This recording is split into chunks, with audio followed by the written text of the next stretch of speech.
Bismillah ar-Rahman ar-Rahim. Assalamu alaikum wa rahmatullahi wa barakatuh. We welcome you once again this evening to Wednesday night with myself, Inayat Wadi. We welcome our listeners, our viewers on Salam Media this evening. And once again, looking at issues and tackling panel discussions on a number of issues that impact on us both locally and also globally. Now, there are two things or two issues that we will be tackling this evening, one being the hunger crisis in South Africa, and the second being Palestine mourning the passing away of Dr. Jean Calder. Now, that will be at around 8 p.m. But for the next hour, we will be taking a look at the hunger crisis in South Africa. Now, the statistics are actually horrific when one looks at the extent of food insecurity in South Africa, the hunger crisis, the millions of households that go without basic food on a daily basis. Now, looking at statistics, South Africa, they've issued certain statistics where close on to 25%, that's a quarter of South African households have inadequate or severe inadequate access to food. Now, this is a major problem considering the fact that technically South Africa is food secure. The question is, why are then thousands and millions of people right across the entire country experiencing severe access to food? Now, child hunger is also another problem that one needs to look at. So there are just many other issues that are compounding the problem as far as food insecurity goes. Our panel this evening consists of, we've got Mervyn Abrams, and he is with the Pietermaritzburg Economic Justice and Dignity Organization. We've got Khumalo, who will be joining us shortly, the Unemployed Graduate Association, and Shahnaaz, Paruk, the CEO of Penny Appeal South Africa. We're going across now to join our panelists this evening. I see Innocent is not with us yet. Hopefully he will be joining us. Mervyn, good evening to you and welcome to the show. Good evening and good evening to all the viewers. Yes, and Shahnaaz, assalamu alaikum to you as well. And always wonderful having you with us. Wa alaikum salam. Always a pleasure to be on chatting with everybody. And salam alaikum to the listeners and to my panel member, to Mervyn. Good evening. Good evening. Yeah. Mervyn, I believe you have got limited time with us this evening, so we're going to try and make most of your time with us. Yes, unfortunately. Now, we've seen a lot of representations that have been made, and we've seen one that was addressed to the President of the country, Cyril Ramaphosa, to the Minister of Finance, to the Minister of Agriculture, and to faith leaders as well. And this was a letter that speaks about hunger in South Africa, about South Africans starving. Just how serious is this situation? And I know the Pietermaritzburg Economic Justice and Dignity Forum is at the forefront of these submissions to the President and everybody else. Yes, so the issue is really, it's daunting. So Stats SA, as you have correctly mentioned, around 25% of households are severely food insecure. Our research shows that it's actually far greater than just 25%. And I think we need to look at this from the perspective that, as you so correctly said, South Africa is actually a food secure country at national level.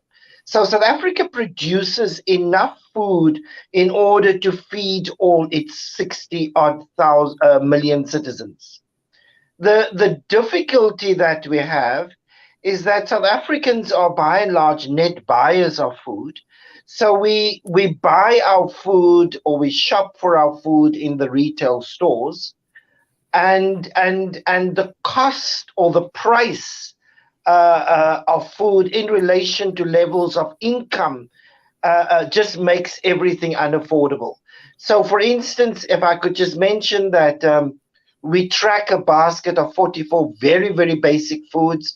It's foods like maize meal, like cake flour, like sugar, like cooking oil, potatoes and onions and chicken and cabbage and green pepper. Very basic foods.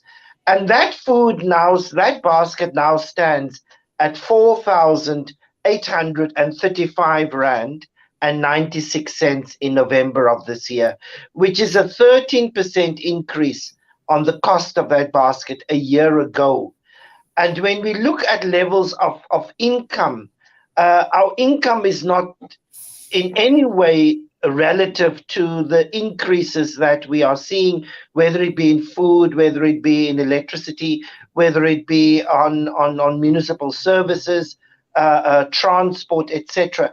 So it's the affordability crunch that is actually leading to this large-scale hunger in the country that we are experiencing at the moment. Well, thank you for that, Mervyn. And just to bring Shahnaaz into the discussion.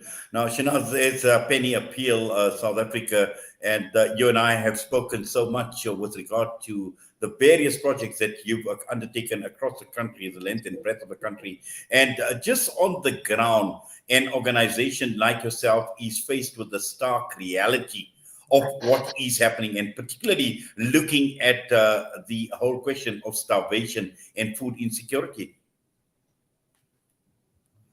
Indeed, definitely. I think in our line of work, being at grassroots level, being at the forefront, we're definitely seeing a much larger cry for help coming through from communities, coming through from families. We're seeing that even those individuals who are employed, where you may have at least one individual being the breadwinner in the family, it's actually not enough anymore. Previously, we know, going back at least the last year or two, individuals who were earning less than about 950 Rand a month, that's about just less than about 55 US dollars, they were considered, being unable to afford a normal food basket in a household. When we refer to a food basket, Mervyn mentioned those very basic, essential items, those pantry items. We're now seeing a huge call for us to increase the food baskets that we are giving out in communities. More and more people are coming forward saying to us, look, we're unable to provide for our families. The amount of money that we had, maybe a 500 Rand per month, maybe they were earning at least 800 to 1200 Rand a month. If 500 was set aside for food, they're saying to us, it's just not enough to sustain the basic food items. Everything's gone up. You've got transportation, you've got inflation, which has now hit everybody as recent as very recently for South Africa. And so what we find is that for both perishable and non-perishable items are now becoming a luxury. And this is it's a stark, it's a very rude awakening for us, I think, within South Africa specifically, or Southern, because it's not just in relation to the economy. We're now seeing factors such as climate change, such as drought, flooding, affecting these things. If we look at Zimbabwe, very insecure nation, and literally, our neighbors, where people don't have food, they either can't afford it, the supply and demand cannot be met, it's become unaffordable. Weather patterns have made it difficult to actually provide food for the nation. If we look right here at home in South Africa, we've had instances, political factors such as looting, such as flooding, etc. in the past, all having ability to be able to access food. And when we talk about food, let's not forget the bigger picture also is around nutrition. We're seeing more and more children being affected by illnesses because of malnutrition. And that's very simply, relating to food insecurity, not being able to buy nutritious food to sustain their families. I think this is becoming a huge problem, and it's definitely impacting the youth as well as the elderly and all those who require access to good nutrition.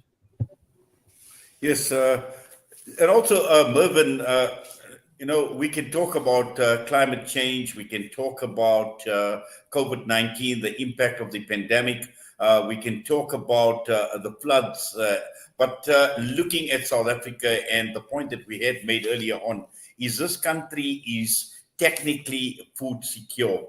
Now, over and above all these factors that we are talking about, we certainly have a problem where on a national level, we're talking of a country that is technically food secure, but this doesn't translate to what we see, to the reality on the ground and what households are experiencing. Yes, so, at the heart of the problem, or a major part of the problem, is the fact that food has become a commodity. It is for us. food should be a basic necessity. It is part of our right to life. It's the means to sustain our life.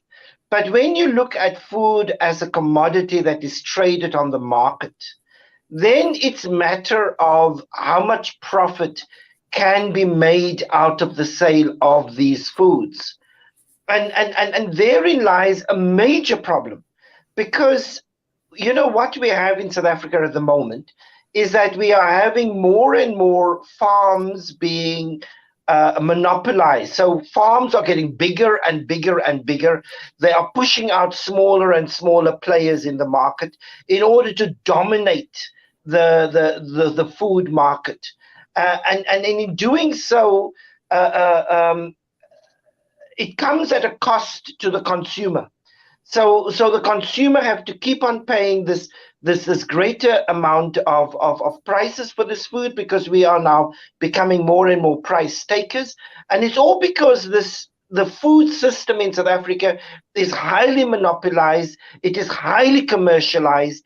It is food is not considered as a basic necessity for human beings. It's considered as a commodity from which you make a profit. And while I think there is always a space for food in the market and for some level of profit, what we are seeing at the moment is just unbelievable. If I can make one example, so for instance, 30 kgs of maize meal has kept on increasing over the past year. It now is 22% more expensive than it was a year ago. Now we grow all our maize in South Africa. We also know, of course, that farmers were hit hard by diesel price increases on the global market over the past year. But the maize that we are consuming at the moment and that's on the shelf are actually maize that was harvested more than a year ago. So why should the cost of this maize constantly increase? Last month it increased by 4%. So that really is a question around are the producers and manufacturers of food not putting through lower cost to the consumer. Another issue is, of course, cake flour. So we've seen the war in the Ukraine and Russia has increased the price of flour on the global market, which has led to increased cost on our local market. But over the last 2 or 3 months, the price of flour on the global market has significantly decreased. So why are flour continue to be increased? Over the last month, it increased by 4%. It's 32% more expensive than it was a year ago. Brown bread increased last month by 2%. It's 20% more expensive than it was a year ago. So we really have to ask questions around, also around not just the production of food, but the levels of profits that are being made within the food system.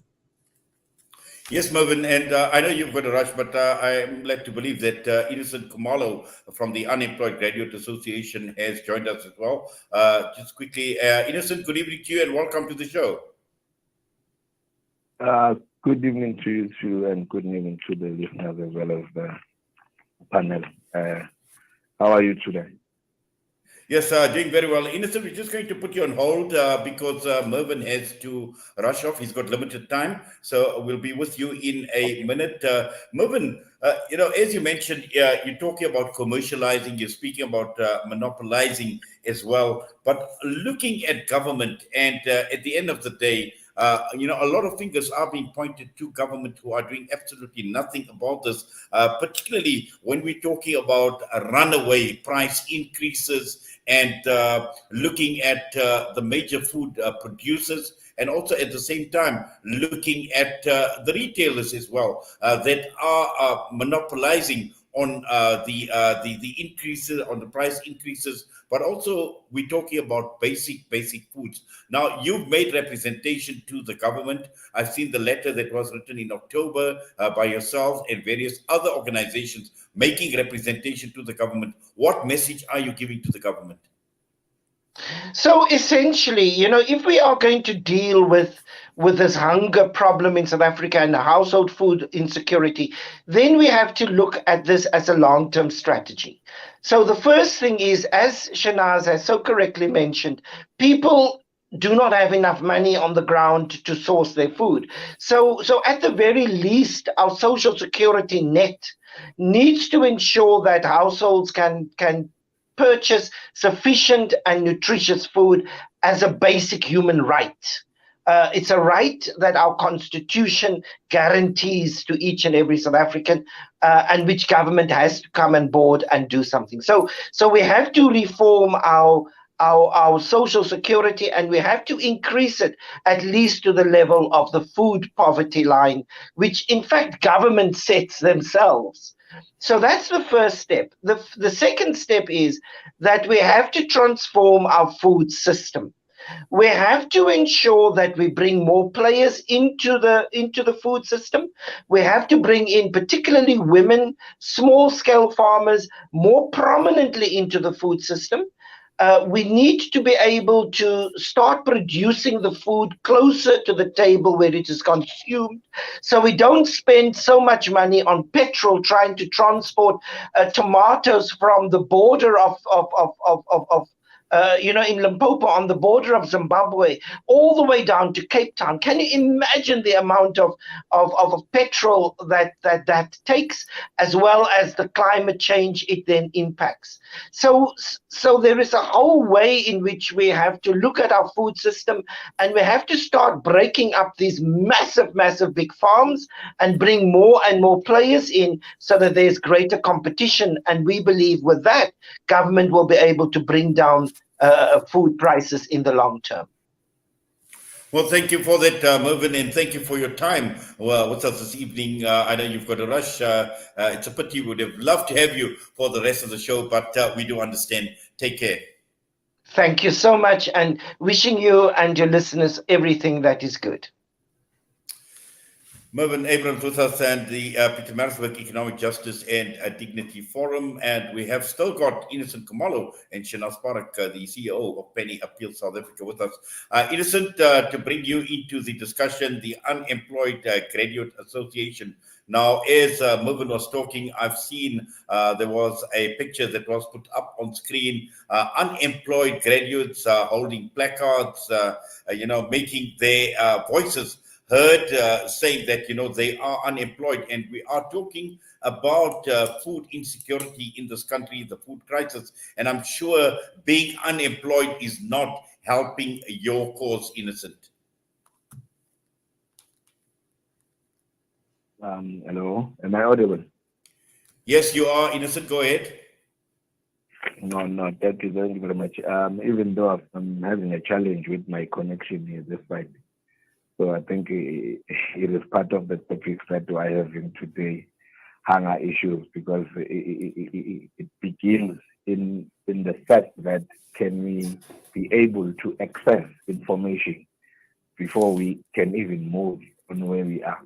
So I think the biggest problem that we have, because the issue of hunger, I would say that it is a subtopic under the management of how are we managing the country. So our country is not properly managed, or rather is not well managed, because the employment rates are declining, and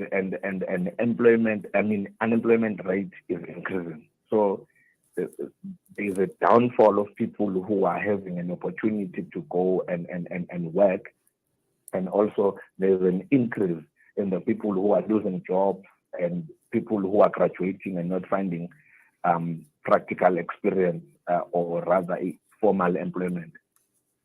So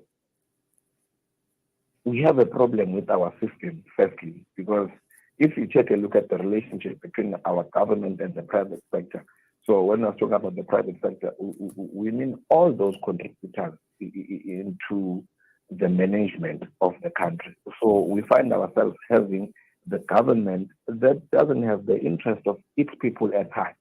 Because number one, as the latest speakers have alluded, that we are the primary producers of our own food. but go to those farms and check who's working there and who is qualified to work there. You'll find that most of the people who are working there on those farms, it's the illegal immigrants. It's foreigners who doesn't even have documentation. Whereas we've got a huge number of unemployed graduates, even in the field of agriculture. And number two, we have a problem of experience. So our system is not favorable for the conditions that our people are facing. You find that a student is newly fresh from the from the varsity or college or any formal institution. And then when they come out of that, they are expected to have a minimum of 3 years and above experience for them to find formal employment. And then you ask yourself, because I'm fresh from varsity, where do you expect me to again have or acquire these 3 years of formal practicality of the field? So these things should be forwarded or given by the institution. So again, you find that the conditions our people are exposed to, they contribute to the high level of unemployment, because now you find that if for you to have a job, you must be close to a certain somebody. So there is a level of nepotism. Nepotism is still a challenge. Inequality is still a challenge. Unemployment is still a challenge. So all these factors, they contribute to this hunger crisis that we are facing as a country. And again, we have people who are being deployed to the ministerial positions, only to find that those people are not even out. They don't even know a thing about the field, but they are expected to be leading. So that's another challenge that we have as a country. Before we go back to the syllabus, before we go to the curriculum, because already if we have people like myself who are unemployed, but they've went to university, they have passed their matric, they have done even a reskilling, maybe to say that because this field that I studied or that I'm expert at is not creating jobs or having opportunity, and then let me go and advance my skills on this side. But still, you find that most of the people still come back home and sit. So we've got a lot of contributing factors, and it seems as if our government has no interest at the moment to deal with the hunger issue in the country. Well, thank you for that, Innocent. And we are going to bring Shahnaaz Paruk back into the discussion. Now, Shahnaaz, you to say, and also Innocent, and looking at Penny Appeal, and apart from just being an organization that provides relief, that embarks on projects that addresses the problems of food insecurity and hunger in the country, I'm sure as an organization you've had an opportunity to analyze what both Mervyn and Innocent have been saying, to look at the unemployment problem in the country, how that correlates to the hunger problem or the food insecurity that we speak about. And also at the same time, I suppose a lot of pressure is actually put on organizations like yourselves, knowing what actually lies behind the problem, and more importantly, in terms of addressing the problem. Undoubtedly, Uncle Inayat. And, just listening to both gentlemen speak about, from two different perspectives. We've heard the perspectives of those that are unemployed, those who are unable to find employment. They've done the sacrifices, they've gone out, they've got their necessary qualifications, but there is just no employment. And it's actually, it ties in hand when we talk about poverty. I always find that what's so interesting, sadly, it's not positively interesting, but we see that there's a definite marked link between unemployed youth within the country and then poverty trends. Our unemployed youth are sitting at around the 60% mark in this country. We're talking about many, many years after democracy, and we're still not seeing the growth and the potential and the job opportunities in the manner that should be taking South Africa forward as a democratic country. In fact, what we're seeing is a gradual shift where we are, receding in what we should be doing. We are moving backwards as opposed to moving forwards. Our national poverty lines, obviously, like we discussed, are affected by numerous factors, but primarily they're affected by changes and the patterns of household consumers. Household consumers, people in our nation, families that need food, we're consumers at some point in the chain. And you need to have money to be able to purchase food. That's the bottom line. No jobs, unemployment, rising interest rates, rise in inflation costs that are astronomical for the normal man in the street to be able to afford things like bread every day, things like milk, things like we mentioned, the basic pantry staples that are required.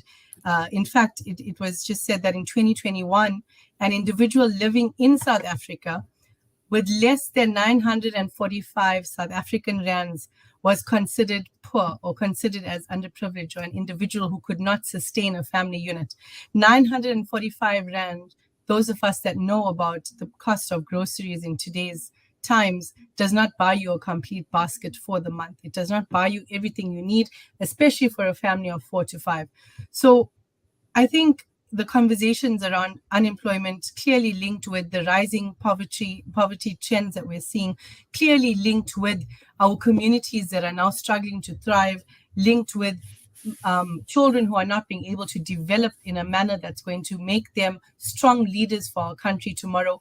All of these are interlinked. And I think the bigger conversation that needs to be had and the engagements that need to be put forward and the willingness to come to a solution needs to see all of this removed off the table. My view is that we should be not thinking about, we know there's unemployment. We know that there's poverty. We know there are people going to bed hungry every day. We know there are people without homes. In order to see some kind of movement for change, right, we've got to obviously turn everything upside down. I always say when things are not going well, just turn everything upside down. And by doing that, I think the way in which our government looks at assisting through the social, the social services platform and social welfare platform needs to change. If a person is hungry, we should be focusing on providing free food. It's a basic dignity. It's a human right. Why are we not seeing these type of solutions where, as opposed to a child support grant, and I'm not saying there's no place for a child support grant, right? Don't get me wrong.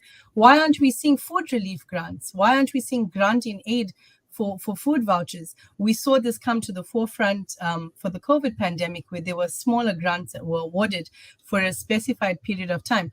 I'd like to know why we haven't thought of, expanding the food kitchens, expanding reaches into communities, teach people how to grow their own food again. These are things that we're looking at as a charity. And you're so right, Uncle Inayat, when you say that the need is that much worse. Now more than ever, we are constantly under pressure to be able to provide for more and more communities, for more children. We're constantly having to face battles in communities with unemployed youth. And it's sad. It's a really sad state of affairs. But I think that we need to change that mindset and become a lot more in tune with practical solutions on the ground, teaching people and teaching youth again, what is it to grow your own food?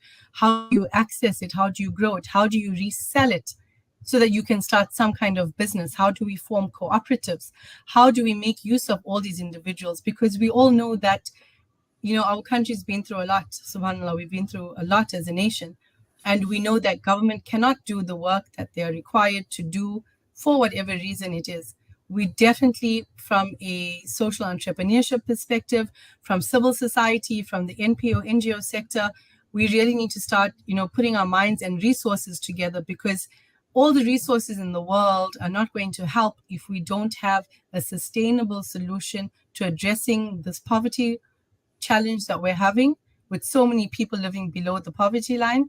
And we're not going to be able to resolve the youth unemployment and the future of the youth. We're not going to be able to resolve that just throwing resources around to plug the gap, so to say, without something that's a bit more viable and a long-term solution.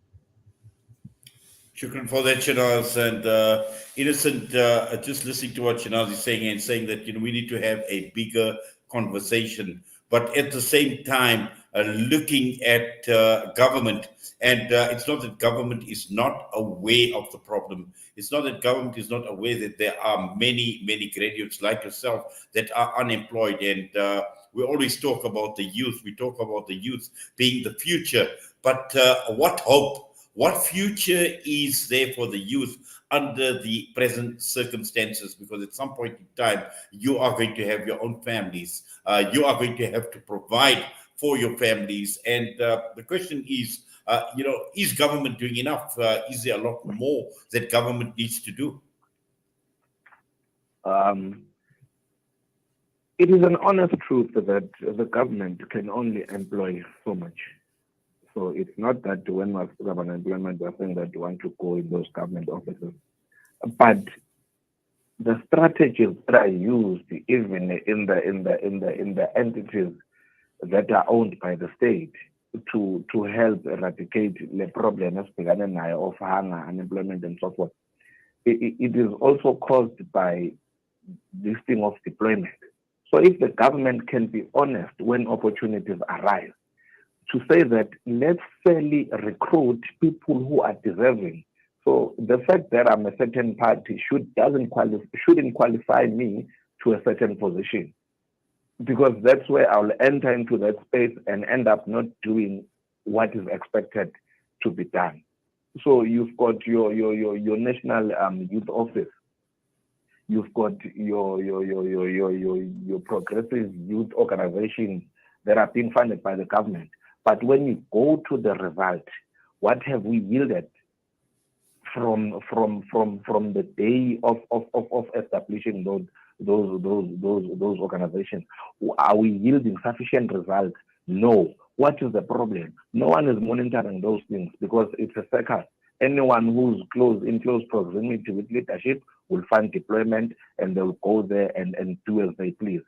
So if we can go back again and redirect or facilitate the program of employment, because even the way that our government is employing, there's no consistency. So we will take people will go to school and study and graduate. They will still come back and be unemployed because we have this challenge. I think the latter speaker was correct when she said that we also need to have serious deliberations on these matters, and so that we invest our energy into one common goal. How do we then dismantle all these challenges that we are facing: hunger, unemployment, poverty, inequality in our country? So the government has done something, but it is not enough. So we still believe that, and for it to be enough, the government must not relax and must not say that we are the future. This thing of calling young people or youth the future, it must end. Because if we are calling young people the future, who's the present?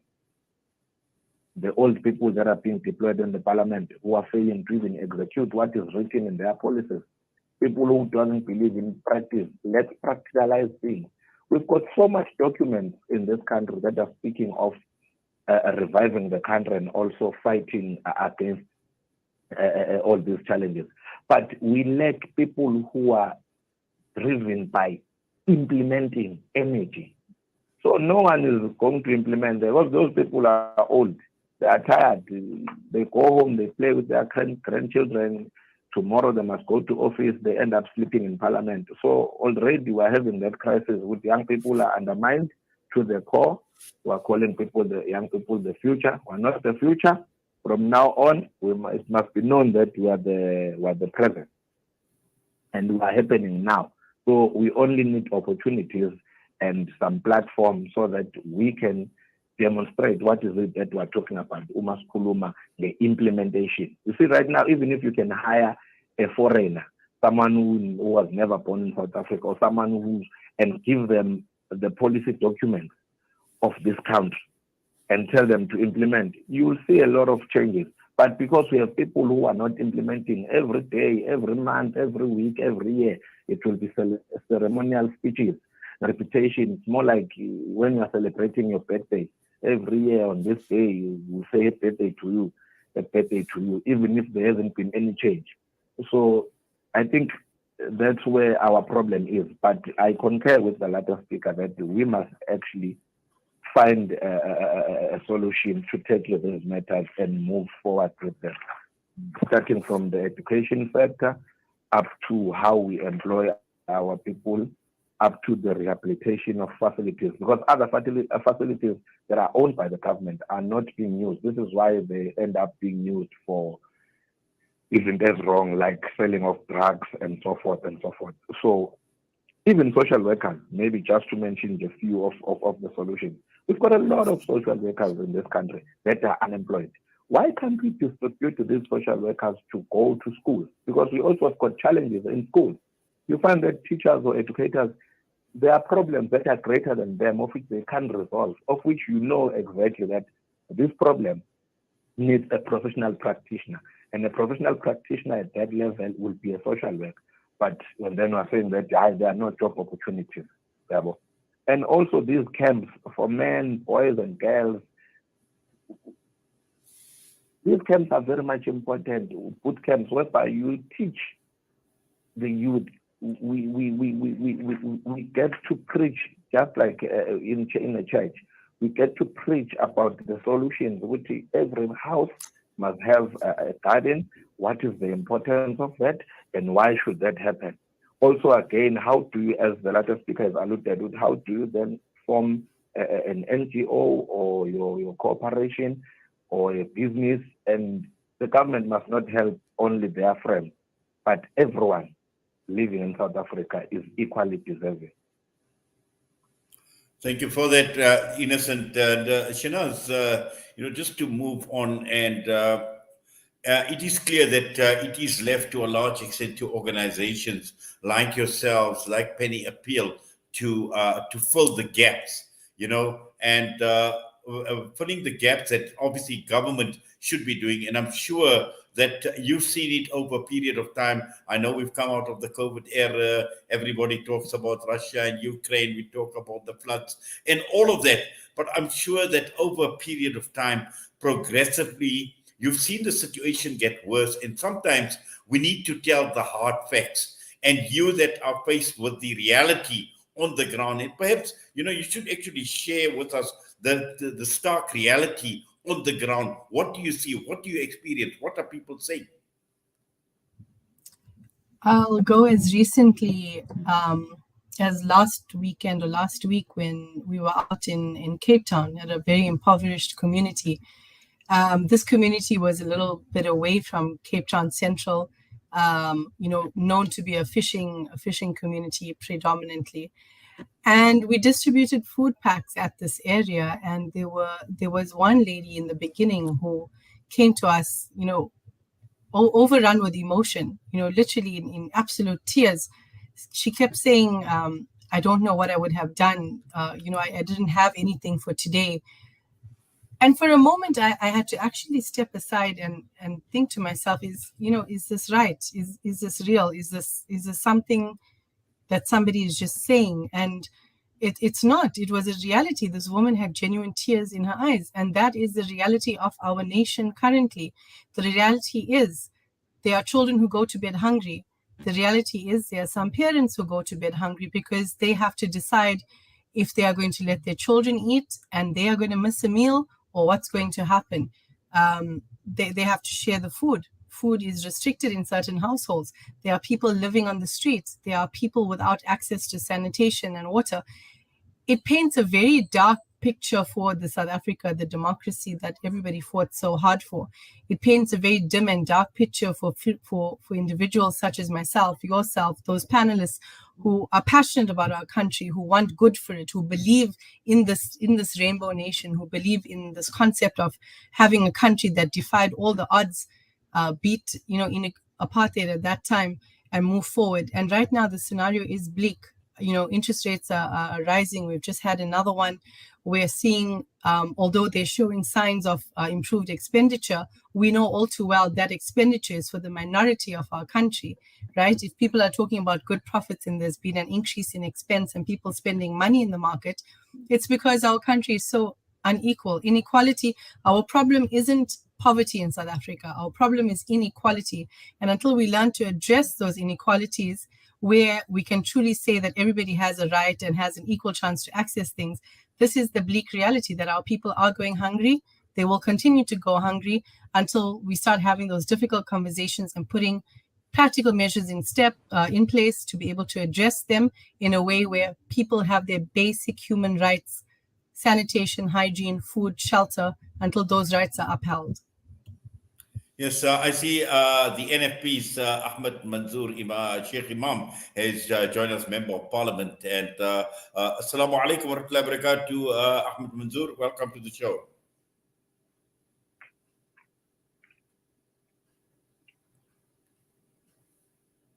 I think we are having a slight problem.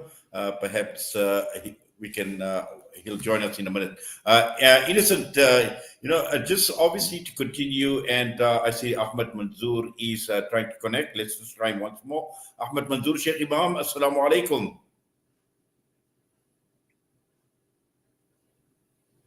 No, it appears as if he's got a problem. Innocent, just looking at, making representation to the government. Now, I know young people like yourselves, you've had protests as well, making representation to the government amongst all this talk, and we know talk is cheap. We've heard over a period of time many labor summits that were held addressing the unemployment problem. We've heard the president of the country, state of the nation, address it over and over again. And there's just been so much talk and there's been absolutely little action. What other options do you have?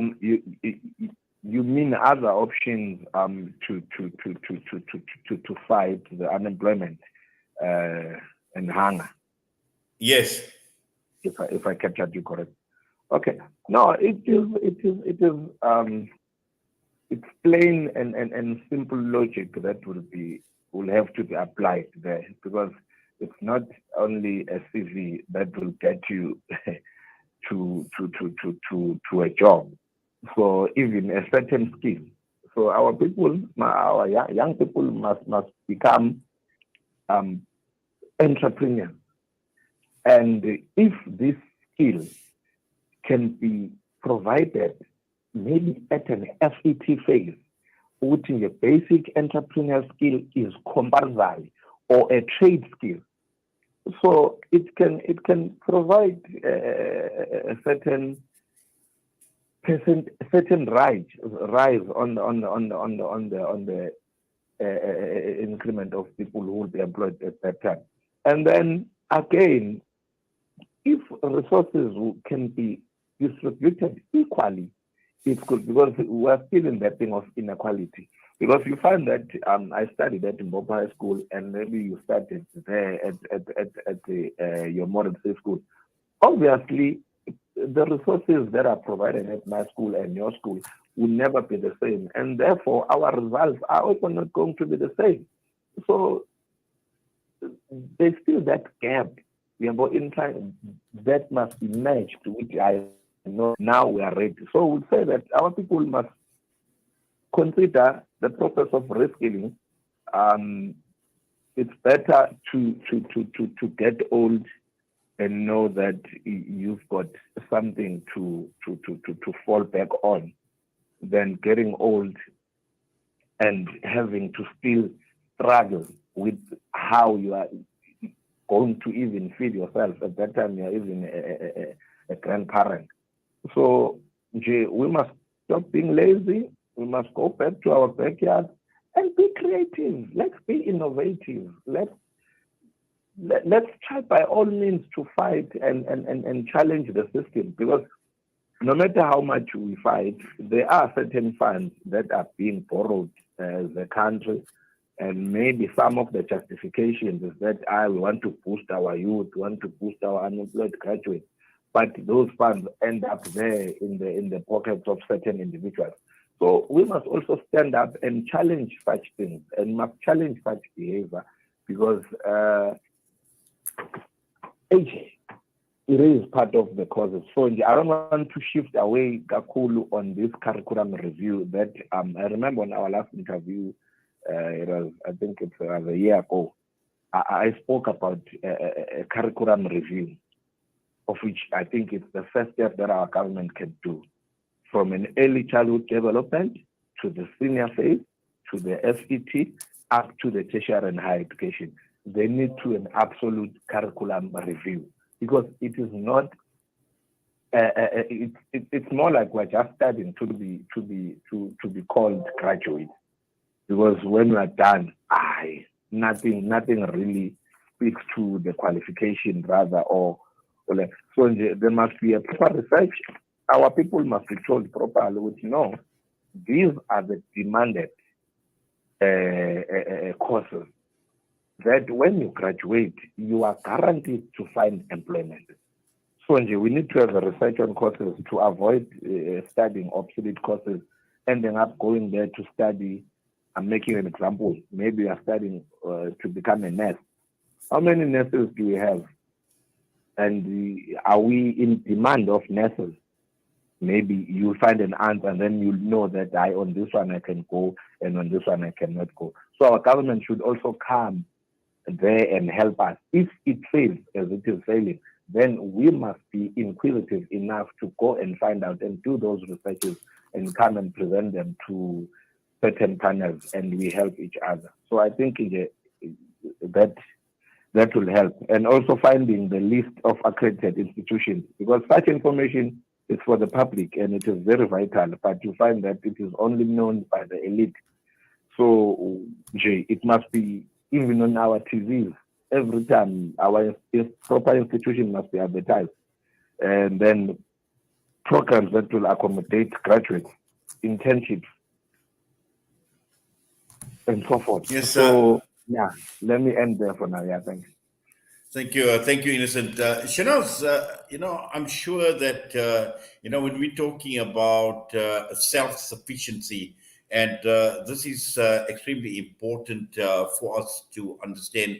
And I'm sure, Penny appealed with the number of projects on the go as well, encouraging self-sufficiency and looking at the success of these projects, so that, people don't rely on handouts.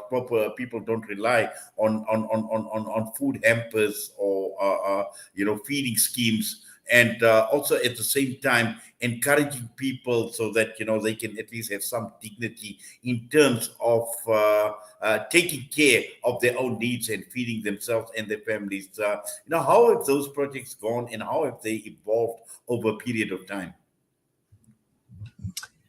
We're seeing now more than ever the need to include elements of exit strategies, if I could call it that, and self-sufficiency in every project that we implement. It's something that we do as part of our baseline assessments. One of the things we've done specifically focused around food insecurity is we've just completed, in the latter part of this year, we've rolled out a pilot project of 10 to 12 school food gardens, with the purpose of training a committee of youth, a committee of school children, in collaboration with the school, to allow these children to learn about nutrition, to learn about growing their own food. How do you grow it? When do you grow what? How do you replant, or what can you replant to ensure that there's another crop afterwards? We're seeing that this is something that's vital, because if we can buckle down to the basics of it, where we're identifying that, look, hunger is the problem, right? To avoid anybody going hungry and having access, it's important to be able to teach them about food and nutrition. So we see that, this type of project, the school garden project, has been doing phenomenally well.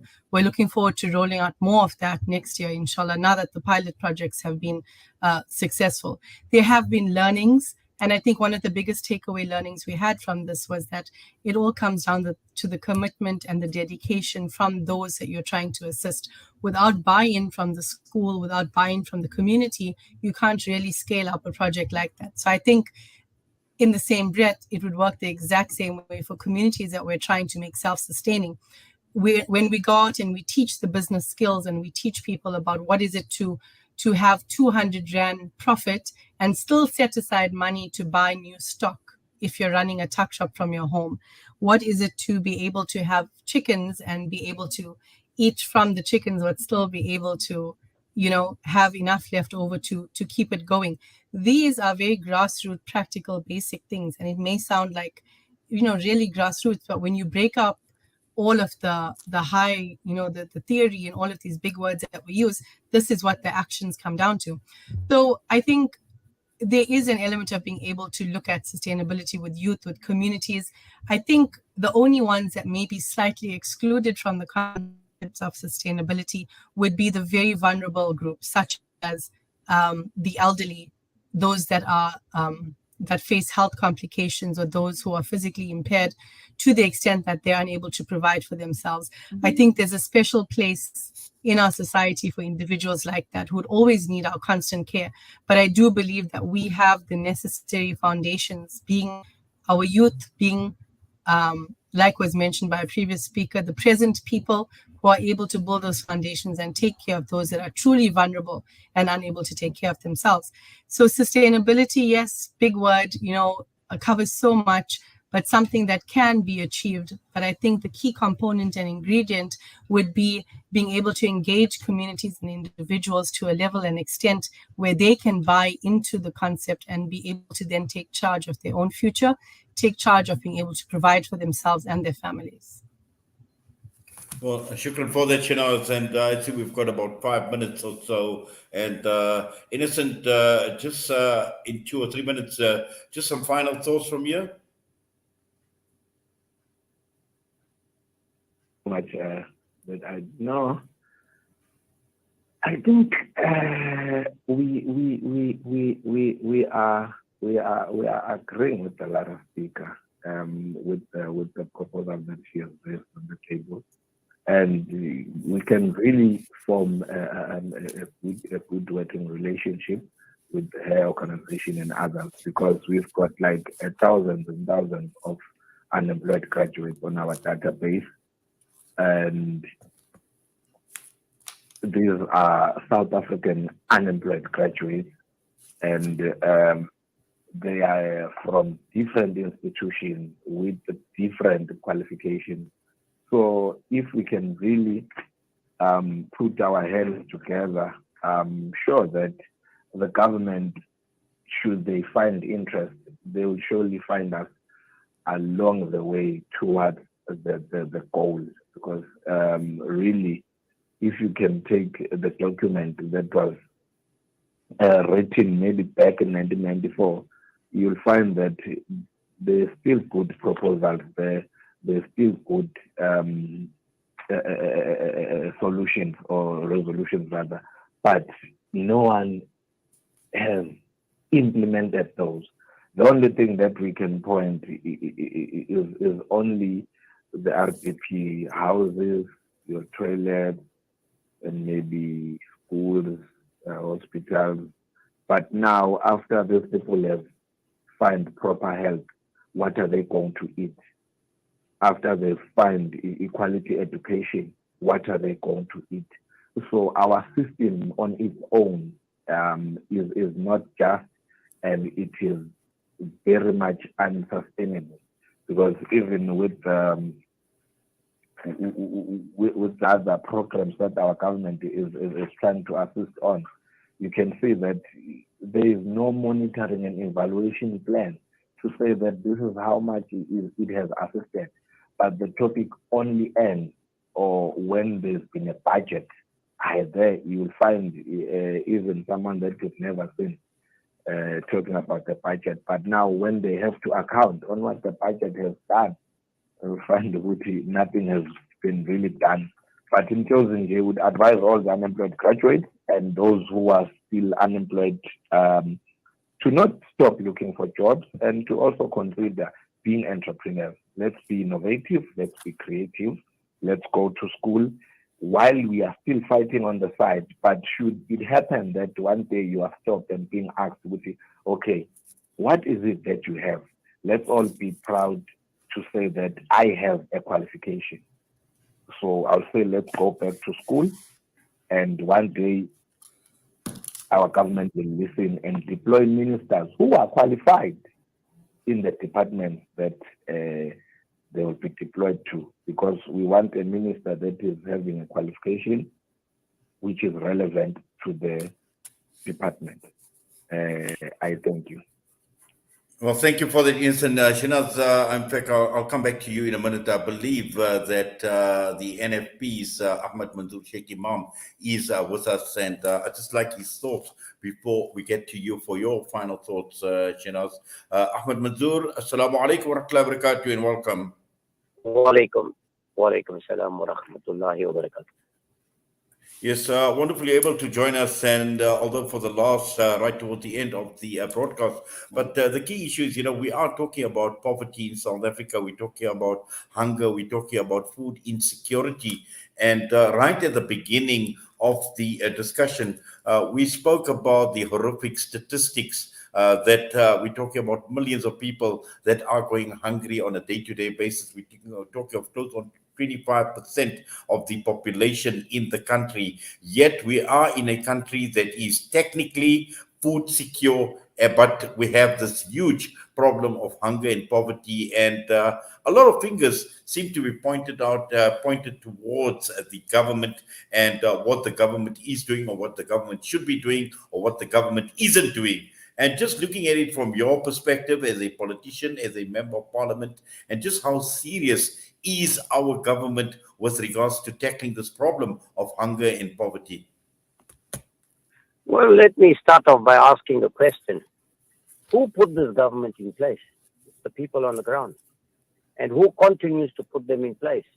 The people on the ground. Now, yes, I must agree with you that, we'll have one of the most unequal societies in the world. It is not government's responsibility to create jobs, but to rather create a conducive environment. Now, close to 42%, they talk about 33 and 34%, 42% of the population unemployed in this country, with about 70% of your youth unemployed. If you look at the number of graduates you have in this country that are unemployed, and yet you have a massive shortage of skills in the country, there's a mismatch. But very importantly, let's look at what happened last year. 91,000 children gave birth to children in this, and some of them as young as 10 years old.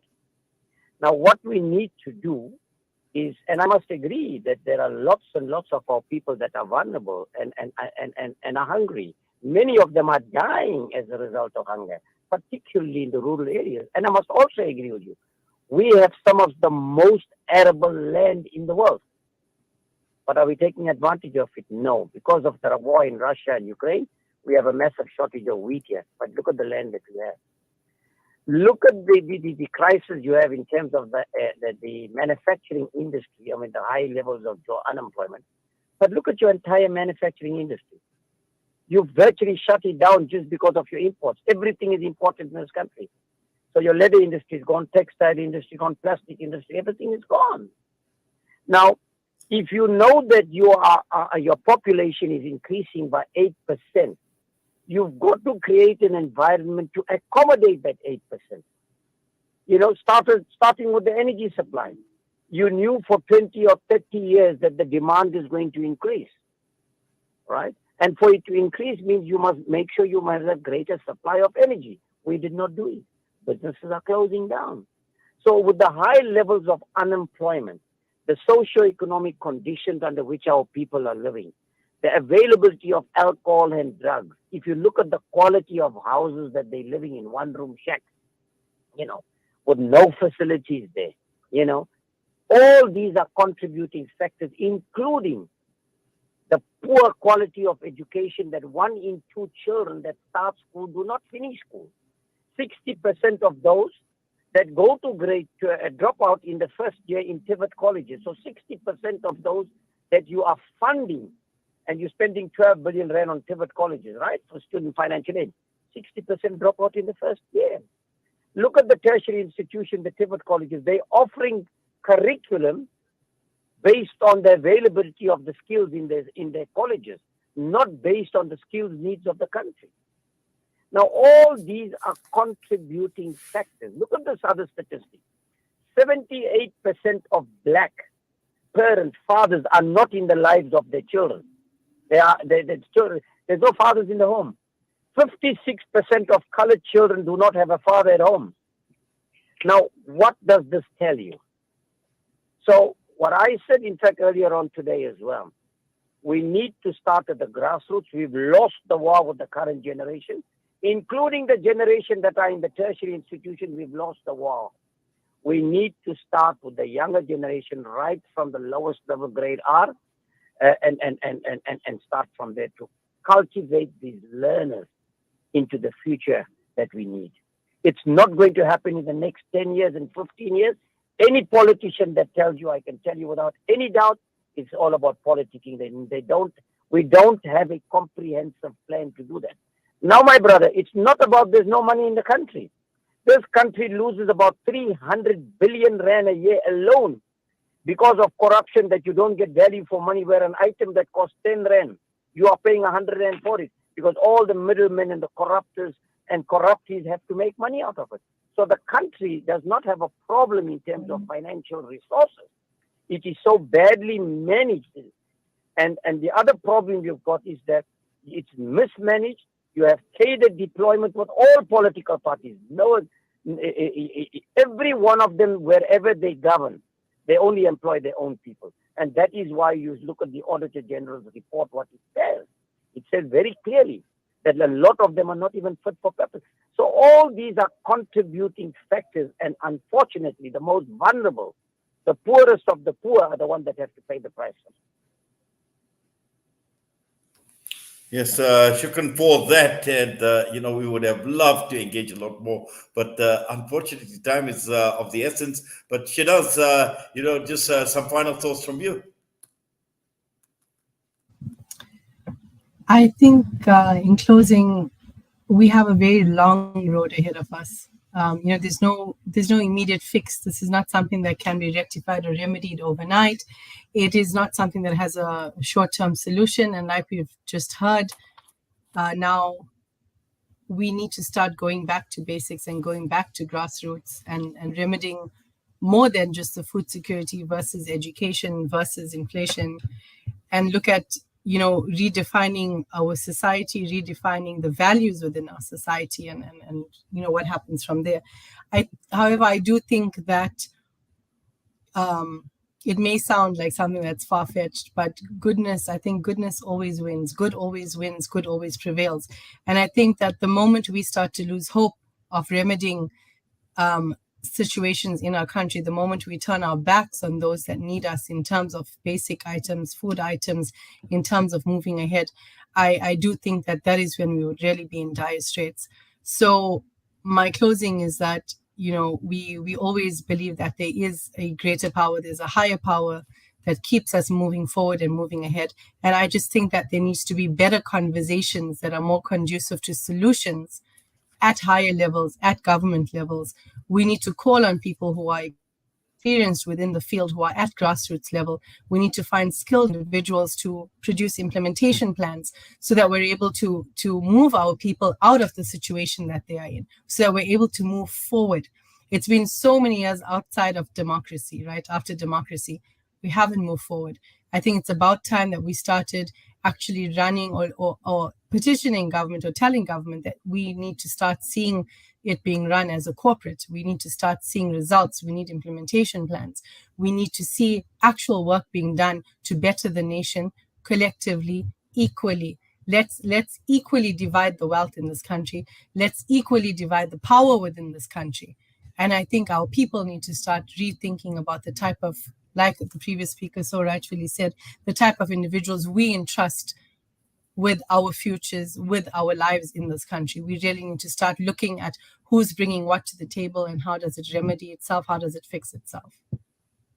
Well, shukran for that, Shahnaaz, and wonderful having you as always with us, and also Ahmed Mansoor Sheikh Imam for joining the program right at the end, to Innocent Khumalo, and early on we had Mervyn Abrams as well. To all of you, we thank you for being part and parcel of this discussion on Wednesday nights with myself, Inayat Wadi. We wish you all the best. Please take care. Assalamu alaikum wa rahmatullahi wa barakatuh.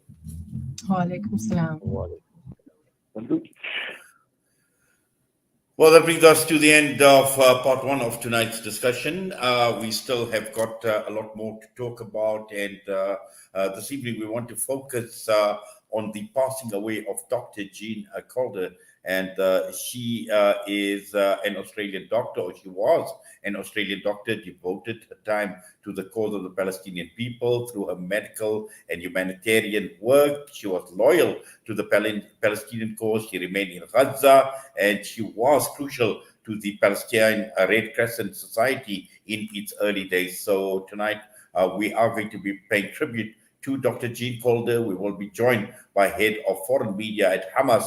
We will be talking with Mut'i Abu Musabi. And we'll do that when we get back after this break.